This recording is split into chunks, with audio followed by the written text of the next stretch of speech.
Hey YouTube, how you going? Sitting here in the paddock next to some big beautiful girls that I just picked up.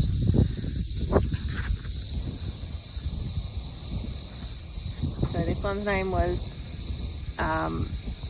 Skinny Marie, so we're just going to probably call her Marie. And this one here, the big girl, she's Granny, so we'll probably just end up calling her Annie. So Annie and Marie. And we have a third one coming. His name is Stan, and he is the big boar that breeds with these two. Granny is Marie's mum. Granny is, as far as I know at the moment, infertile, and Marie is already pregnant, so she'll be due in March.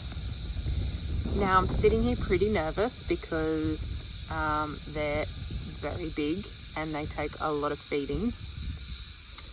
The electric fence setup that I had, our electric pulse unit broke, so they're currently just in the paddock in this chicken mesh, one of my chicken paddocks.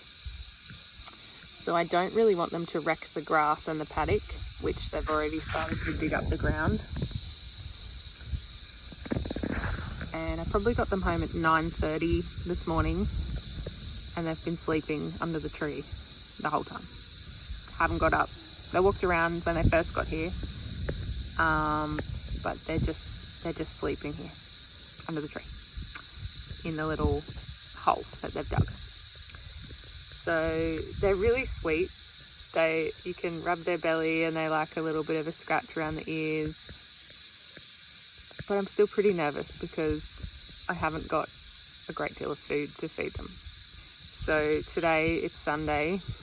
I've been calling a lot of the local restaurants trying to find some food. A lot of the restaurants have said, yeah, no worries, nobody's getting it, come in, bring your buckets in, get as much as you want.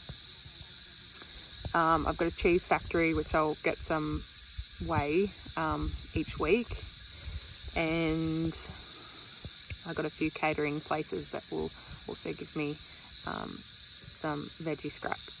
And I'm happy to give them a piglet, you know, if they want a piglet, or I've got plenty of excess herbs that I can give them just to sweeten the deal, because a lot of these people just chuck their normal waste in the bin. So for me to come and get it is a little inconvenience for them, but I mean, they've got peace of mind that it's going to a good place and it's not just going in the bin. So I really hope a few more people come on board. But these guys probably, from what I could tell, the lady I bought them off, at least 3 kilos of food a day, at least. So if I'm having to feed them grain, that's an expensive little operation. So it's going really well so far. They're just sleeping. It's really sweet. Granny, the mum pig, she's so big. She's probably like 3 of me. She's massive and really fat. But you can probably hear them snoring. It's really sweet. And the daughter's a bit smaller. I'll try and just thought I should probably mention I did try supermarkets for food, but there's already pig farmers picking up all but one of the supermarkets veggie scraps. So I've turned to restaurants, which I can sort of deal with because I've only got 3. I'm not doing it on a really large scale, so whatever they can give me I will appreciate, and it will go towards feeding these guys each day. So I'm just going to see if I can let you hear them snoring. They're so sweet.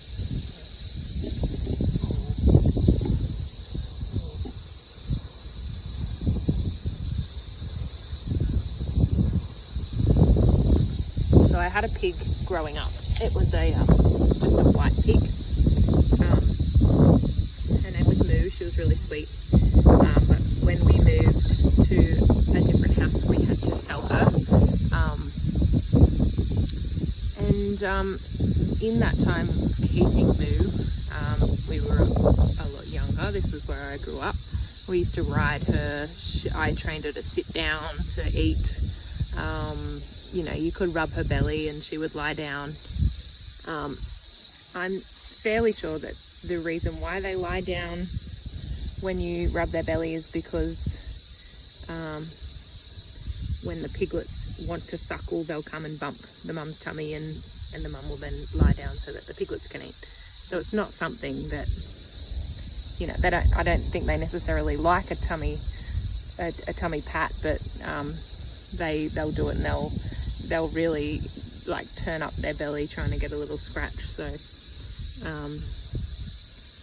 yeah, I'm just in the paddock with my work boots on.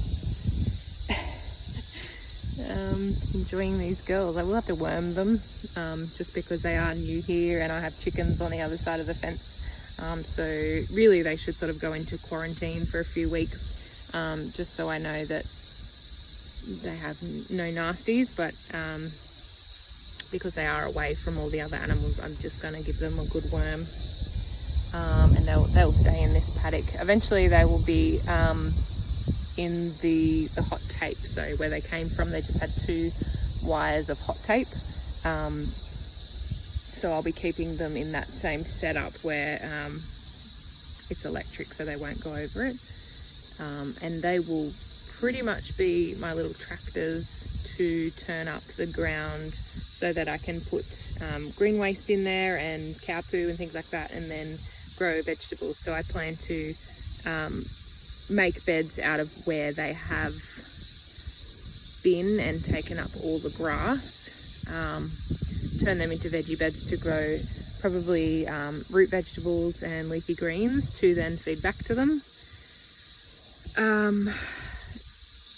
But that's sort of the long-term sort of thing. I mean, that will just sort of supplement their normal feeds, because obviously it's going to take a while to grow the beetroots and the green veg, and we'll also take from that as well. It'll free up a bit of room in my veggie garden, and that as well probably won't be a all year round sort of setup because of the bugs and things that are going to want to eat the leaves of the kale and things. So yeah, that will just be something that I'll play around with to not only grow veg for us, but also to supplement their feed. So after that, I probably will put them in under the trees. There's a fair bit of bush down there. They'll probably stay in under the trees and improve the ground over there.